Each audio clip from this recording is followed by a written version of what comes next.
दहेजरू पूत के नाती, सुखे दहेजरू पूत के बेटवा। पता नहीं हमारे माए दादा का सोच के तुमसे हमार बियाह करवा दहना। जब देखो तब हमें मारल करी, पीटल करी, काम करवाई, कहियो शॉपिंग पे नहीं ले जाई, कहियो कुछ नहीं करी। अरे ओ देवी जी, चल हाथ जोड़ रहा हूँ तेरे से, मैं अब कुछ नहीं कहूँगा तुझे, चल खाना बना।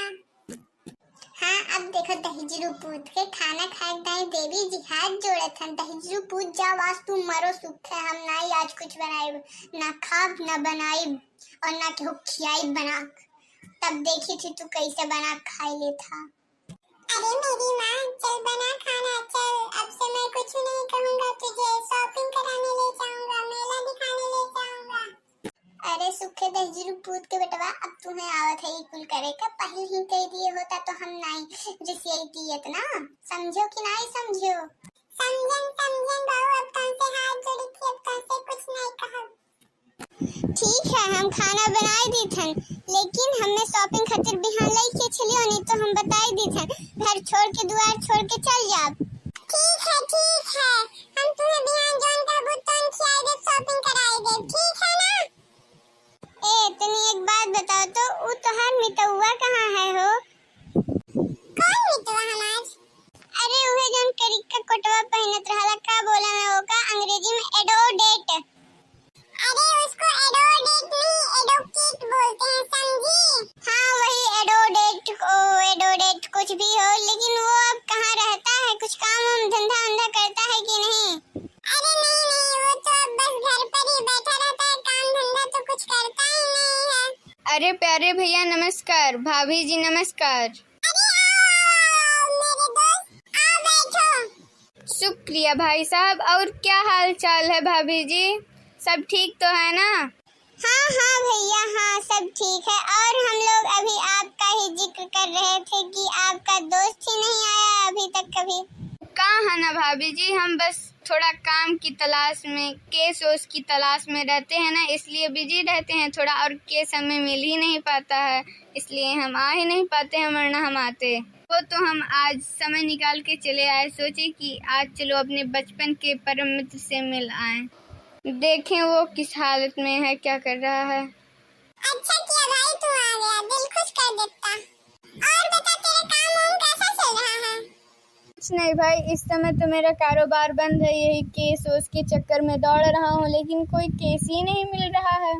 हाँ भैया जी एक केस था, इसीलिए हम आप लोगों को याद कर रहे थे, और आप देखिए आ भी गए। हाँ भाभी जी बताइए, कौन सा केस है वो?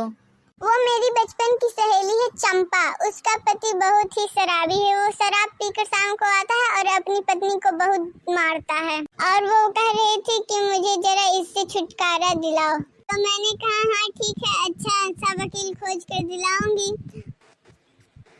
हाय भैया रे भैया, ये तो बड़ी चालाक है, इससे बच के रहना पड़ेगा, वरना मैं भी इसे डराऊंगा धमकाऊंगा तो ये जाके वकील से कह देगी और मुझे जेलों में कर देगी।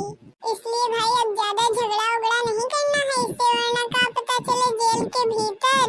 राम बड़ी चालाक निकली ये तो, और वो चाहती थी कि उसे जेल पहुंचाए। अरे भाभी जी चिंता मत कीजिए, मैं उसे धारा 498A के तहत उसको फांसी की सजा सुनवाऊंगा। आप बस मुझे उसका पता दे दीजिए और उसे मिलवा दीजिए, मैं उसे एकदम अच्छा सा न्याय दिलवाऊंगा। ठीक है बबुआ ठीक है। हाँ तो भाई अब बता हम और किस तरह से तेरी मदद करें?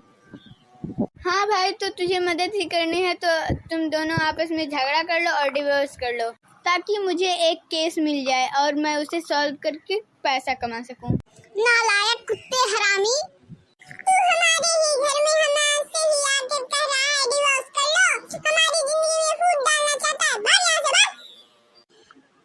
तोहरे दहेजरू पूत वकीलन के तो ऐसी तैसी भाग जाए यहाँ से, हमरे घर में फूट डलवाए आइल बाटा, भाग यहाँ से भाग। चल उठ चल यहाँ से निकल। अरे भाभी जी आप तो गलत मान गई, सॉरी मुझे माफ कीजिए, आइंदा ऐसी गलती नहीं होगी। बस सॉरी कह दिए हो गया, खत्म कहानी। अच्छा भाभी जी तो मुझे उसका पता ही दे दीजिए। भाग जाओ यहाँ से, पता होता हम तुम्हें कुछ नहीं दे, जान के रख ली हो। दहेज रुपूर नहीं तो तू आग लगाए आइल हो सबके जिंदगी में। हम तो सोचे रहन कि तुम्हें केस दिलवा दे, वही बहाने तू पैसों कमा लेबा, लेकिन तू तो सबके जिंदगी में आग लगाए वाला है। भाग जाओ यहाँ से, नहीं तो बहुत बुरा हो जाइए। अब को मिनट टुकला तो अब जानी ली हो।